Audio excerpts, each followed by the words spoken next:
Gifts of the Holy Spirit. What does the Holy Spirit do? He is our spiritual guide, teacher, and helper. There are general spiritual gifts, which are likely common, like wisdom, faith, joy, peace, self control, and distinguishing between spirits. And then there are unique spiritual gifts, which are likely uncommon, like divine healings, miracles, prophecies, and tongues. What are tongues? Tongues is the ability to speak your language, and the listener can hear their language. 1 Corinthians 14. Tongues is for the benefit of unbelievers. Verse 22 says tongues are a sign not for believers, but for unbelievers. The point is automatic translation, so that the listener knows what you're saying. Verse 2 says, "For one who speaks in a tongue speaks not to men, but to God, for no one understands him, but he utters mysteries in the Spirit." This is just saying that the speaker of the tongues speaks to God alone because no one understands them, but then God reveals it back to the listener for their benefit. The mysteries are the words of a foreign language.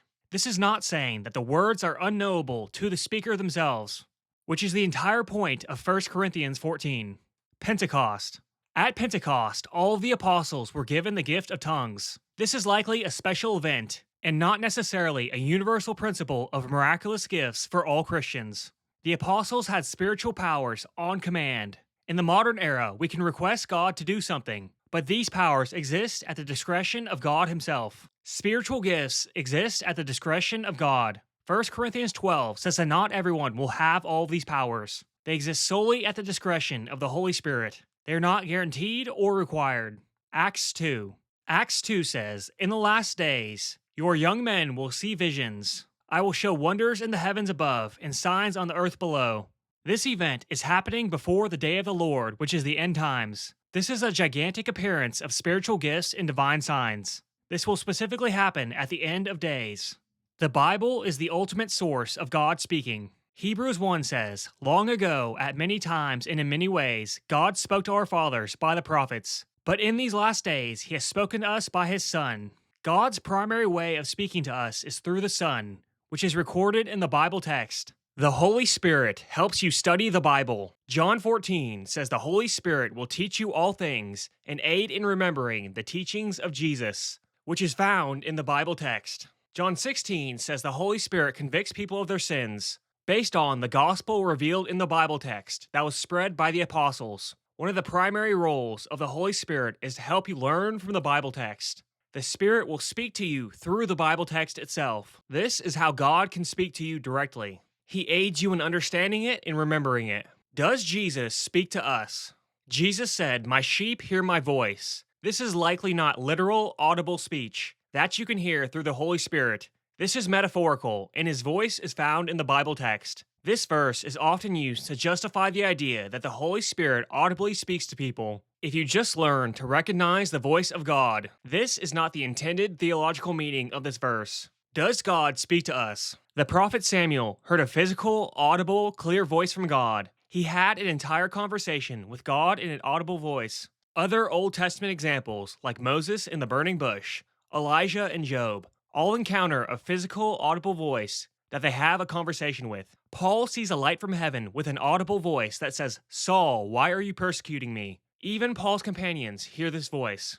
With other New Testament examples, like the baptism of Jesus, the voice of God was physical and very audible to everyone in the crowd. The idea that God speaks to you in the Spirit is not biblically based. God speaks to you through the Bible. Dreams. Joseph in the New Testament receives a dream from an angel, telling him of God's plan for Mary, and when he awakes, he immediately understands the clear message from God.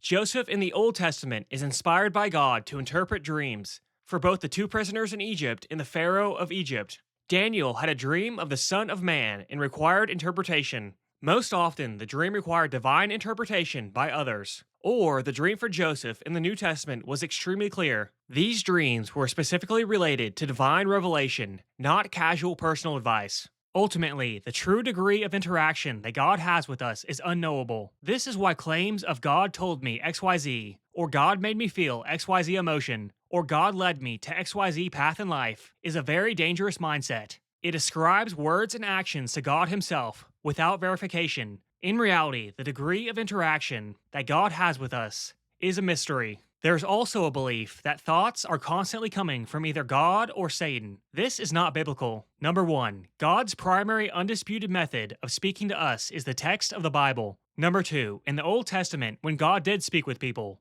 it was very obvious they were actually hearing a real audible voice. Number 3, in the New Testament, a primary role of the Holy Spirit is to help us understand and remember the Bible text. Again, the Bible text is the focus of how God speaks to us. Number 4, while it's biblically true that spirits can interact with you, at most their powers appear to be planting thoughts, and you ultimately have free will and control to accept or reject these ideas. A persistent focus on every bad thought is from Satan is not biblical, and should otherwise be looked at as generic biological mechanisms, like thinking or feeling emotion. Persistent desire to hear the voice of God is not required. God speaking to us already exists in the text of the Bible.